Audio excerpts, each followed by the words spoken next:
सहस्रशीर्षं देवं विश्वाक्षं विश्वशम्भुवं विश्वं नारायणं देवमक्षरं परमं पदम् विश्वतः परमां नित्यं विश्वं नारायणगुं हरिम् विश्वमेवेदं पुरुषस्तद्विश्वमुपजीवति पतिं विश्वस्यात्मेश्वरगुं शाश्वतगुं शिवमच्युतं नारायणं महाज्ञेयं विश्वात्मानं परायणम्।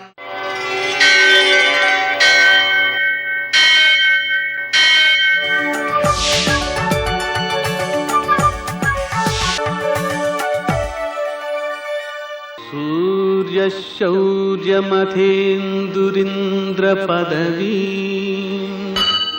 सन्मङ्गलं मङ्गलम्। आञ्जनेय महाबाहो हरिराज हरिप्रिया त्वं मा निरीक्ष शीघ्रं मे सत्कार्यं सफलं कुरु। मर्कटेश महोत्साह सर्वशोक विनाशना शत्रून् संहर मां रक्ष శ్రీయందాపయ మే ప్రభు। నేటి కాలమాన విశేషాలను గమనిద్దాం। స్వస్తిశ్రీ చాంద్రమాన విజయనామ సంవత్సరం దక్షిణాయనం, కొన్ని పంచాంగాల్లో ఉత్తరాయణం, గ్రీష్మ ఋతువు, ఆషాఢమాసం, శుక్లపక్షం, మంగళవారం, సూర్యోదయం 5:54 సూర్యాస్తమయం 6:50 తిథి అష్టమి రాత్రి 8:13 వరకు, నక్షత్రం చిత్త రాత్రి 9:04 వరకు, శేషవర్జంగా ఉదయం 6:44 వరకు, మరల రాత్రి 2:29 నుంచి 4:02 వరకు, దుర్ముహూర్తం ఉదయం 8:29 నుంచి 9:21 వరకు, మరల రాత్రి 11:16 నుంచి 12 వరకు, అమృతకాలం మధ్యాహ్నం 2:42 నుంచి 4:17 వరకు, రాహుకాలం మంగళవారం కాబట్టి మధ్యాహ్నం 3 నుంచి 4:30 వరకు. నేటి విశేషాలు: మహిషాసుర మర్దనీ పూజ, అలాగే మధ్యాహ్నం 3:35 కర్కాటక సంక్రమణ పుణ్యకాలం. ఆ కారణంగా సంక్రాంతి ఆ సమయంలో జరుగుతున్న సూర్యోదయం నుంచి ఆ సమయం వరకు అంటే 3:35 వరకు కూడా పుణ్యకాలంగా గుర్తించబడుతుంది. ఈ సమయంలో మనం చేసేటువంటి దానం కానీ, జపం కానీ, స్తోత్రం కానీ, అలాగే హోమాధికం కానీ చాలా ఉత్తమమైనటువంటి ఫలితాలను అందజేస్తాయి. సంక్రాంతి దివస ప్రయుక్తంగా పితృదేవతల్ని ఆరాధించడం ద్వారాను, పెరుగును దానం చేయడం ద్వారాను ఉత్తమమైనటువంటి సంతాన సౌఖ్యం కలుగుతూ ఉంటుంది. అదేవిధంగా నేటి ఉండేటువంటి మహిషాసుర మర్దనీ పూజను ఆచరించడం ద్వారా ఏం జరుగుతుంది? మనను ఇబ్బంది పెట్టేటువంటి వ్యక్తులు ఎవరైతే ఉన్నారో వారు ఇబ్బంది పెట్టకుండా మనం కాపాడబడతామన్నమాట. ఆ కారణంగా ఆమెను పూజించడం కూడా చాలా ఉత్తమమైన ఫలితాలను అందజేస్తుంది. నేటి ఆణిముత్యాలు.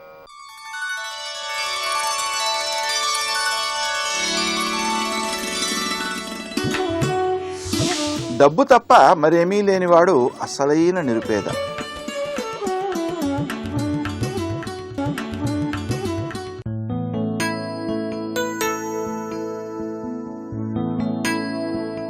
ఓ ఆనందం, ఓ విషాదం, ఏది జరిగినా కర్మ అనుకుంటారందరూ.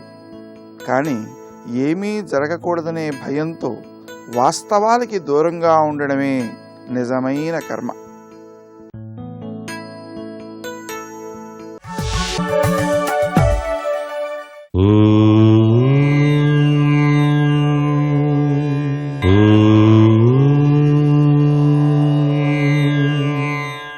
ఓం నమో నారాయణాయ, ఓం నమః శివాయ, శ్రీమాత్రే నమః. చిత్రమైన ఈ జగత్తులో విచిత్రవంతమైన బుద్ధిజీవి అయినటువంటి మానవ జీవితంలో పరమేశ్వరుడు ప్రసాదించిన అమృతతుల్యమైనటువంటి ఈ జీవితాన్ని సద్వినియోగం చేసుకోవడానికి నిత్యము ఆచరించవలసిన సూత్ర ప్రాతిపదికల్లో భాగంగా మనం పూజంతా అయిపోయిన తర్వాత పంచామృతాలు స్వీకరిస్తూ ఉంటాం. చేతిలోకి పంచామృతం ఇచ్చినప్పుడు అనే మోత రాకూడదు. మోత రాకుండా తీసుకుంటేనే ఫలితం వస్తుంది అని కూడా శాస్త్రంలో చెప్పారు. ఈ పంచామృతాలకి సంబంధించిన మంత్రం కూడా చాలా విశిష్టంగానే చెప్పారు. ఎటువంటి మంత్రం అంటే దుఃఖ దౌర్భాగ్య నాశాయ సర్వపాప క్షయాయ చ విష్ణోః పంచామృతం పీత్వా పునర్జన్మ నవిద్యతే అని చెప్పేసి. అంటే దీని అర్థం ఏంటి? దుఃఖం, దౌర్భాగ్యం నశించటానికి, సమస్త పాప వినాశనానికి విష్ణుపాద పంచామృతాన్ని తీసుకోవటం చేత పునర్జన్మ అనేటువంటిది ఉండదు. అన్ని జన్మల్లో కల్లా ఉత్తమోత్తమైనటువంటి మానవ జన్మను గనక సార్థకత చేసుకున్నట్టయితేనే పునర్జన్మ ఉండదు. మానవ జన్మ సార్థకత కోసమే ఇట్లాంటి నియమాలు మనకి మన మహర్షులు తెలియజేశారు. ఈ జన్మతో ఇక చాలు అనుకున్నటువంటి వాళ్ళు ఇవన్నీ కూడాను పాటించినట్లయితే తప్పనిసరిగా పునర్జన్మ అనేటువంటిది ఉండదు అని చెప్పేసి శాస్త్రం. పునర్జన్మ లేకుండా భగవంతునిలో లీనమైపోవటానికి చేసేటువంటి సదాచారతత్వం మన భారతీయ సంప్రదాయం. ఈ భారతీయ సంప్రదాయంలో సదాచారాల్ని ఎవరైతే పరిరక్షిస్తారో వారే ధన్యులు, ధన్యజీవులు అయి తీరతారు అనేటువంటిది ఇక్కడ మనం గట్టిగా మహర్షులు చెప్పినటువంటి విషయాల్ని పాటించి తీరవలసిందే. దీనిలో ఏమాత్రం సందేహం లేనేలేదు అన్నమాట. అట్లాగే మనుష్య జన్మ ఇచ్చినటువంటి పరమేశ్వరుని ధ్యానించటం సంధ్యా పూజగా చెప్పారు. సంధ్యా తత్వంలో చేసే పూజ విశిష్టవంతమైన ఫలితాన్ని ఇస్తుంది. నియమంగా ప్రతిరోజు కూడాను సంధ్యా పూజ చేసుకోవటం ఉత్తమోత్తమం. పాపరహితులై సనాతన బ్రహ్మలోక ప్రాప్తిని పొందుతారు అని కూడా మనకు శాస్త్రంలో చెప్పారు. ఉదయం పూట చేసేటువంటి పూజ, సాయం సంధ్యా సమయంలో చేసేటువంటి పూజ, ఇవి చాలా విశిష్టవంతమైనదిగా మనకు శాస్త్రంలో చెప్పారు. అందుకనే 24 గంటల్లో అజ్ఞానవశాత్తు ఏ అపరాధాలైతే చేస్తామో అవి సంధ్యా పూజలో నశిస్తాయి అని చెప్పేసి కూడా చెప్పడం జరిగింది. మరికొన్ని ముఖ్య విషయాలు మన్నాడు చెప్పుకుందామా? మరి సర్వే జనా సుఖినో భవంతు.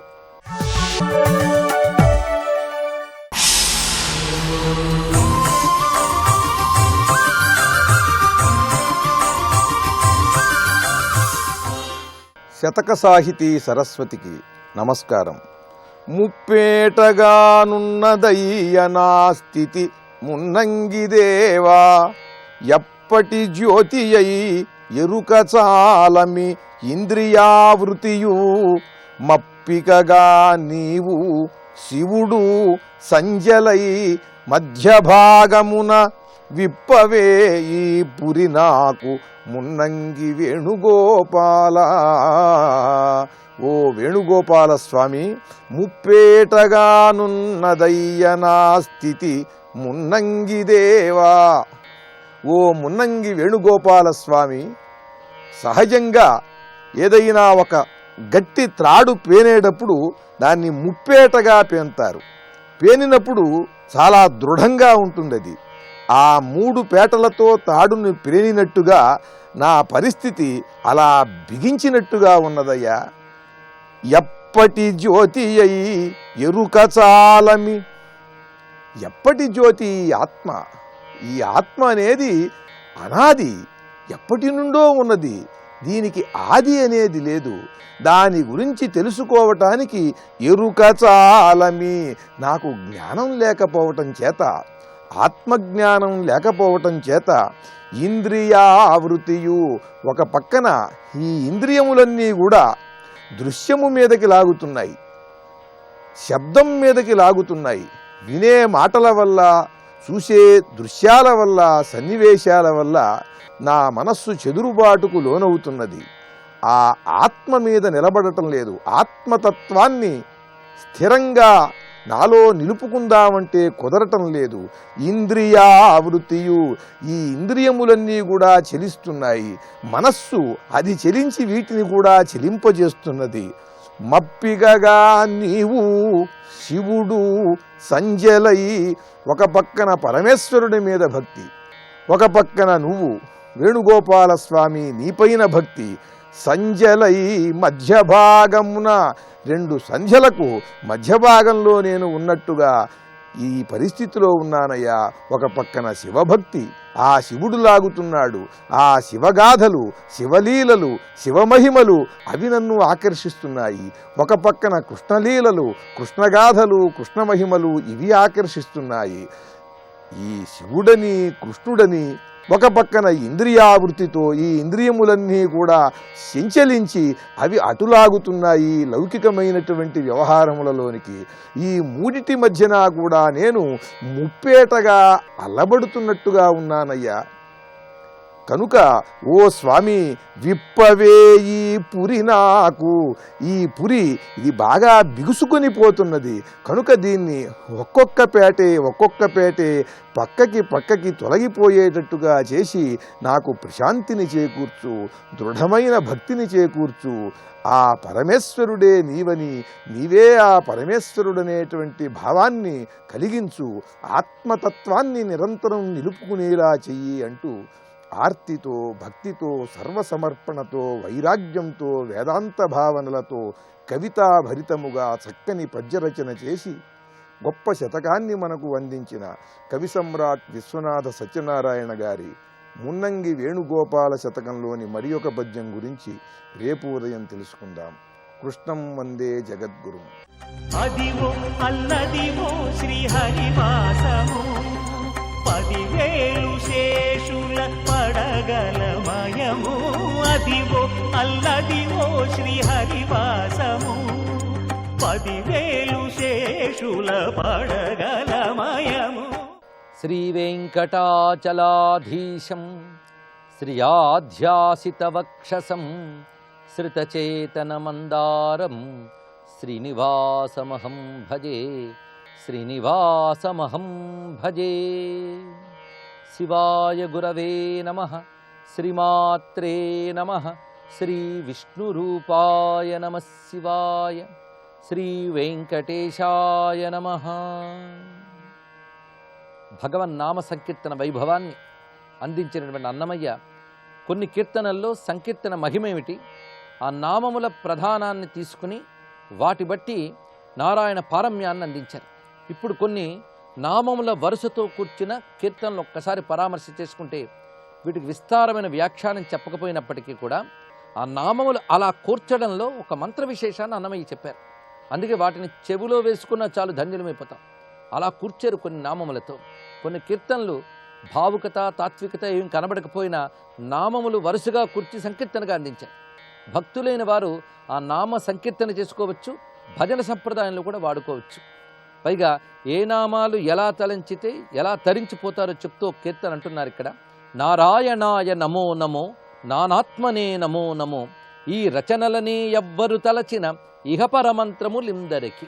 నారాయణాయ నమో నమో, ఇక్కడ కూడా నారాయణ శబ్దంతోనే వివరిస్తున్నారు. ఎందుకంటే విష్ణువుకి ఎన్నో నామాలు ఉన్నాయి, అన్నీ గొప్పవే. అయినప్పటికీ కొన్ని విశిష్టమైన నామాల్లో నారాయణ అనే నామం ఒకటి. అందున మహామంత్రమైన అష్టాక్షరికి ఇదే కదా ప్రధానమైన నామం. అందుకు నారాయణాయ నమో నమో. ప్రతి నామానికి కూడా చతుర్థ్యంతం చేసి నమస్కారం కలిపితే అది మంత్రం అవుతుంది. ఇది పెద్ద రహస్యమైన విషయం. నమః అనే శబ్దంగానే కలిస్తే అది మిగిలిన శబ్దానికి మంత్రత్వాన్ని ఇస్తుంది. అందుకు నారాయణ అనే మంత్రమహితమైన నామాన్ని చతుర్థి విభక్తి చేయాలి. అంటే నారాయణాయ అనాలి. తెలుగులో చెప్పాలంటే నారాయణుని కై అని వస్తున్నది. నమః అంటే నమస్కారం.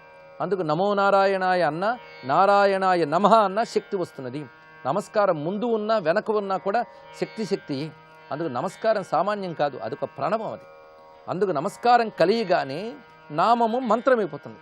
ఆ కారణం చేతనే సహస్రనామార్చన, అష్టోత్తర శతనామార్చన ఎందుకు చేస్తారంటే ఆ నామాలకు ఒక్కొక్క దానికి నమస్కారం పెడుతూ ఉంటే మొత్తం 1000 మంత్రాలు లేదా 108 మంత్రాలు వస్తున్నాయి. అందుకు నమస్కారం అంత గొప్పది కనుకనే ఇందులో ఆ నమో నమో అంటూ విశిష్టముగా ఈ కీర్తనంతా రచించారు. అంటే నామమునకు మంత్రత్వం ఇస్తూ ఆ నమస్కారం చేత మరింత బలం తీసుకొచ్చారు. నారాయణాయ నమో నమో, నానాత్మనే నమో నమో.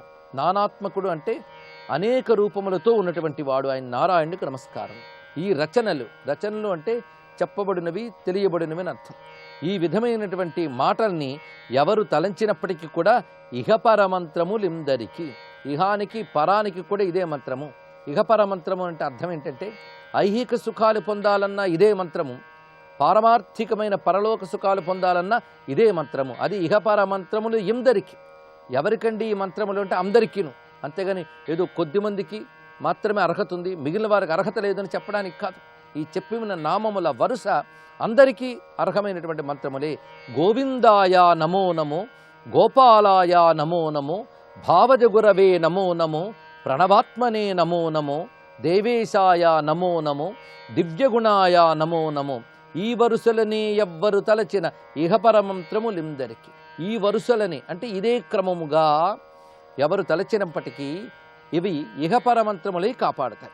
దామోదరాయ నమో నమో, ధరణీశాయ నమో నమో, శ్రీ మహిళాపతయే నమో నమో, శిష్టరక్షణే నమో నమో, వామనాయతే నమో నమో, వనజాక్షాయ నమో నమో.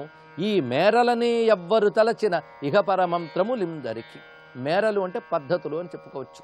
ఈ పద్ధతిలో ఈ నామాల్ని పఠించినట్లయితే ఇహపర మంత్రములు అవుతున్నాయి. పరిపూర్ణాయ నమో నమో, ప్రణవాగ్రాయ నమో నమో, చిరంతనా శ్రీ వెంకటనాయక శేషసాయినే నమో నమో, నరకధ్వంసే నమో నమో, నరసింహాయ నమో నమో. ఇరవుగ నీ గతి నెవ్వరు తలచిన ఇహపర మంత్రములిందరికి. ఇరవుగా అంటే ఆశ్రయ బుద్ధితో అని అర్థం. అంటే ఇవే నేను ఆశ్రయించుతున్నాను, ఇవే నాకు శరణు అని ఎవరైతే ఈ నామాలు స్మరిస్తున్నారో వారికి ఇవి ఇహపర మంత్రములై అనుగ్రహిస్తున్నాయి అని ఇక్కడ నామముల గుంపుతో ఒక రమ్యమైన కీర్తన అందించారు. మరొక కీర్తన నామమహిమ చెప్పేది. నారాయణుని శ్రీ నామమిది, కోరినవిచ్చి గోవో మనసా. ఈ నారాయణ నామము కోరినవన్నీ ప్రసాదించేటటువంటి గోవు ఇది అన్నారు. కోరినవిచ్చి గోవో మనస అంటే కామధేనువు అని అర్థం. ఓ మనస్సా, నారాయణ నామమే అన్ని కోరికలు తీర్చే కామధేను. ఇది విడిచిపెట్టి ఇంకో విధంగా కోరికలు తీర్చుకోవడానికి ప్రయత్నిస్తే అది అజ్ఞానమే. అలా తీరిన కోరికలు చిత్తశుద్ధిని కూడా ప్రసాదించవు. అందుకే నారాయణని ఆశ్రయించి మనం తీర్చుకున్న ధార్మికమైన కోరికలు క్రమంగా వైరాగ్యాన్ని, చిత్తశుద్ధిని ఇస్తాయి. అందుకే నిరంతరం నారాయణ స్మరణ చేస్తే వాడి బుద్ధికి సరియైన స్ఫురణ కలుగుతుంది. అది కామధేనువై ఆ నారాయణ నామమే అన్నిటినీ ఫలింపజేస్తున్నది. సుఖవరదుని సొంపుగ దలచుటే సకల భవ విజయము, అకలంకము మహాభయహరణము, ఒకటికి నొకటి ఓహో మనస. సుఖవరదుడు ఈ మాట నిజానికి సాహిత్యంలో ఎవరు ఉపయోగించిన శబ్దం ఇది. సుకునకు వరదుడు, సుఖమహర్షికి వరమునిచ్చినటువంటి వాడు. ఈ మాట చెప్పేటప్పుడు సుఖమహర్షి మనకి బ్రహ్మవేత్త అయిన అవధూత, భాగవతం చెప్పినవాడు అతడొకడు. అదే కాకుండా వెంకటేశ్వరుని వివాహ సమయంలో సుఖమహర్షికి అత్యంత ప్రాధాన్యం ఉన్నది. అలా కూడా సుఖవరదుడు అని చెప్పడంలో ఈ రెండు ప్రాధాన్యాలు మనం తీసుకోవాలి. భాగవతం చెప్పి కేవలం భగవత్కథ వల్ల మాత్రమే తరించగలము, ఇంకొక మార్గము లేదని ప్రతిపాదన చేసిన వాడు సుఖయోగీంద్రుడు. అందుకు సుఖయోగీంద్రునికి వరదుడైన ఆ నారాయణ్ణి సొంపుగా తలచుటే. ఇక్కడ చెప్పేటప్పుడు సొంపుగా తలచుడైన మాట చక్కటి మాట. అంటే అందముగా తలంచుకోవాలట. అందంగా తలంచడం అంటే అర్థం ఏంటి? ఆనందంగా తలచడమే అందంగా తలచడం అంటే. కనుక ఆనందముగా, ప్రేమగా భగవన్నామస్మరణ చేయాలి. ఏదో ముక్కుబడిగా చేసినట్లు కాదు ఇక్కడ. అందుకు సొంపుగా తలచుటే అనే మాటలు అంత విశేషమైనది.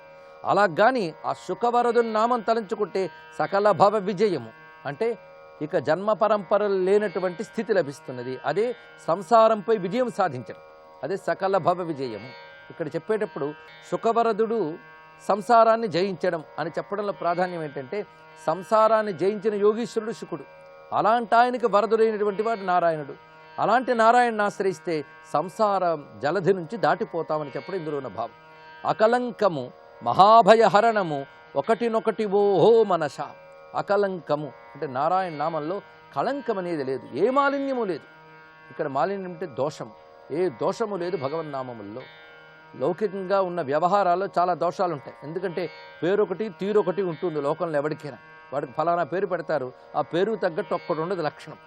అలాంటివన్నీ కూడా కళంకములే, దోషములే. కానీ భగవన్నామములు అలా కాదు, ఆయన యొక్క సంపూర్ణ లక్షణముల్ని, మహిమల్ని తెలియజేస్తుంటాయి. అందుకే అకళంకములు, మహాభయహరణములు. సామాన్యం కాదు, నామం అంత తేలికేంది కాదు.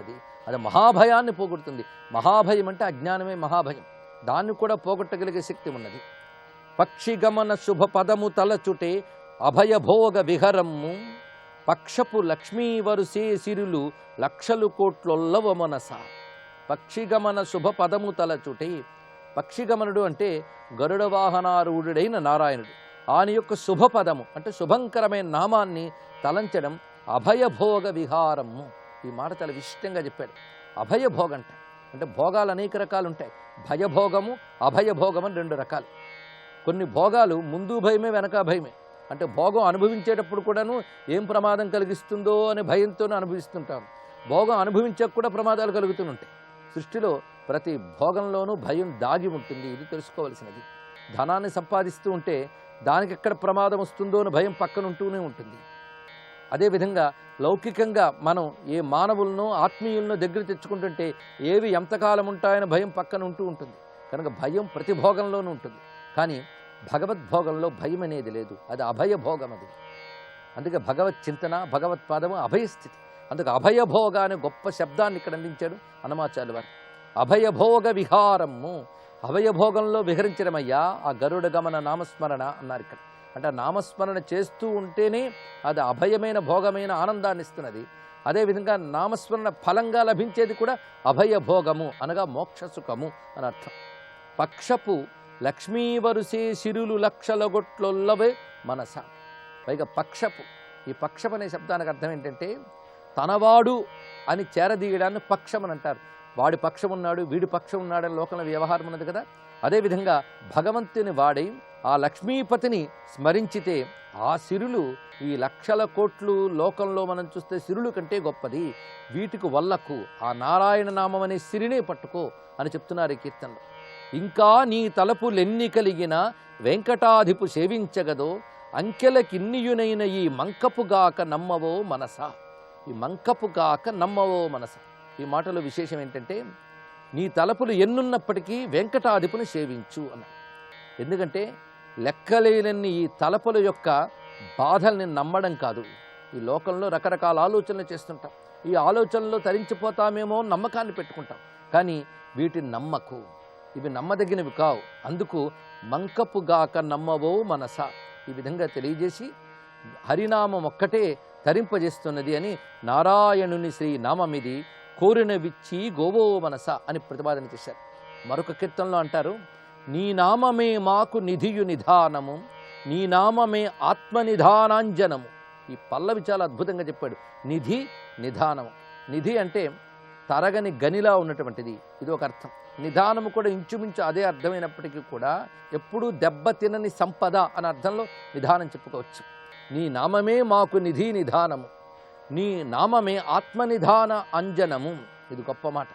కొన్ని నిధులు చూడాలి అంటే కాటుకలు పెట్టుకుంటే కానీ కనబడబట. దానికంటూ కొన్ని కాటుకలు ఉంటాయి, అవి పెట్టుకుని నిధులు చూస్తారు. నీ నామం అనేది కాటుకలా కానీ ఉంటే అది ఆత్మనిధిని చూపిస్తుంది. అంటే ఆత్మజ్ఞానము, పరమాత్మ ప్రాప్తి కలగాలి అంటే నారాయణ నామము ఒక అంజనములా సహకరిస్తున్నది అన్నారు. ఆ నారాయణ నామాంజనము ఎవరి చిత్తానికి ఉంటుందో ఆ చిత్తం మాత్రమే ఆత్మజ్ఞానం అనే నిధిని పొందగలదు అని చరణంలో తెలియజేశారు. నీ నామమే మాకు నిధి నిధానము, నీ నామమే ఆత్మనిధానాంజనము. సర్వం శ్రీ వెంకటేశ చరణారవిందార్పణమస్తు. ఓం ఆంజనేయాయ నమః.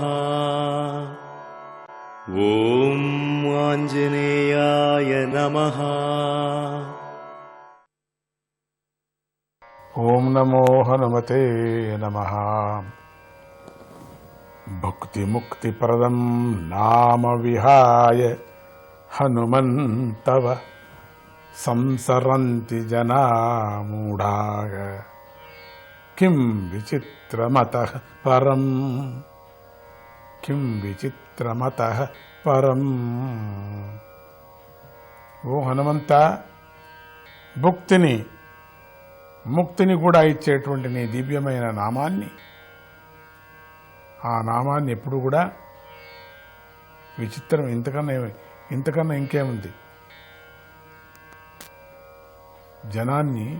జనంలో ఎట్లా వచ్చిందంటే ఆ ముక్తిని, భక్తిని ఇచ్చేటువంటి దివ్యమైనటువంటి హనుమన్ నామాన్ని చాలామంది చెప్పరు, విడిచిపెడుతున్నారు. ఇంతకంటే విచిత్రమేముంది అని జాంబవంతుడు హనుమంతుడి నామప్రభావాన్ని చెప్పాడు. తెలుసుకోలేకపోతున్నారే. హనుమంతుడి యొక్క నామాన్ని ఏదో సాధారణమని చెప్పేసి కొట్టేస్తున్నారు. జాంబవంతుడు చాలా వృద్ధుడు, హనుమంతుడి కన్నా వయస్సులో చాలా పెద్దవాడు. కృతయుగం నాటివాడు. చూసారా, హనుమంతుడు త్రేతాయుగం వాడు. జాంబవంతుడు వామనావతారంలో మృదంగాన్ని వాయిస్తూ త్రివిక్రముడి చుట్టూ తిరుగుతున్నప్పుడు ఆయన మోకాలికి కొండ శిఖరం గుచ్చుకున్నట్టుదట, కొండ శిఖరం గుచ్చుకుందట. అప్పటి నుండి ఆయన కొద్దిగా కుంటుతూ నడుస్తూ ఉంటాడట. విశ్వరూపానికి ప్రదక్షిణ చేశాడంటే ఆయన ఎంత గొప్పవాడు మనం ఊహించుకోవచ్చు. అటువంటి జాంబవంతుడు, ఆ జాంబవంతుడు కృతయుగంలో వామనుణ్ణి, త్రేతాయుగంలో శ్రీరాముణ్ణి, ద్వాపరయుగంలో శ్రీకృష్ణుని కూడా దర్శించుకున్నాడు. ఇన్ని యుగాల్లో ఉన్నాడు ఆయన. ఈ కలియుగంలో కలికిని కూడా దర్శిస్తాడట. దీనిని బట్టి ఆయన ఎంత గొప్పవాడో మనం తెలుసుకోవాలి. గొప్పవాళ్ళు చెప్పిన విషయాలు గొప్పగానే ఉంటాయి కదా. అందుకే ఆయన గొప్పదైన హనుమంతుడి నామాన్ని గురించి చెబుతున్నాడు. నామం అంత ప్రసిద్ధి అయినటువంటిది, నామం అంత పవిత్రమైనది, నామము ముక్తినిచ్చేటువంటిది. ఓం నమో హనుమతే నమః అనేటువంటి నామం ముక్తిని కూడా అనుగ్రహిస్తుంది అనేటువంటి అనుభవం మా దత్తభక్తుల్లో చాలామందికి కలిగింది కూడా. ఎన్ని కష్టాలు వచ్చినా వాళ్ళు ఓం నమో హనుమతే నమః అంతే. మాట్లాడుకుంటే ఓం నమో హనుమతే నమః, జయ గురుదత్త, శ్రీ గురుదత్త చెప్పుతూ ఓం నమో హనుమతే నమః అంటుంటారు. జాంబవంతుడు కిష్కింధాకాండంలోనూ యుద్ధకాండంలోనూ హనుమంతుడి గొప్పతనాన్ని చెప్పాడు. వానర వీరులు సంపాతి ద్వారా సీతామాత లంకలో ఉన్నదని తెలుసుకున్నారు. సముద్రాన్ని దాటేదెవరు అనేటువంటి ప్రశ్న పుట్టింది. ఎక్కడ ఉంది సీతమ్మవారు? సంపాతి ముఖాంతరం తెలుసుకున్నారు. మొదట్లో చాలా కష్టపడ్డారు. అసలు ఆ వర్తమానం కూడా లేకోకుండా పోయింది. అందుకని అందరూ కూడా చచ్చిపోదాం అనుకున్నారు. అందరూ కూడా కొనాకేదో సంపాతి చెప్పటంతో అందరూ ధైర్యం పడి కుదటపడి సముద్రాన్ని దాటేదెవరు, ఎట్లా దాటాల సముద్రం, ఏ విధంగా సముద్రం దాటేది అనేటువంటి ప్రశ్న పుట్టింది.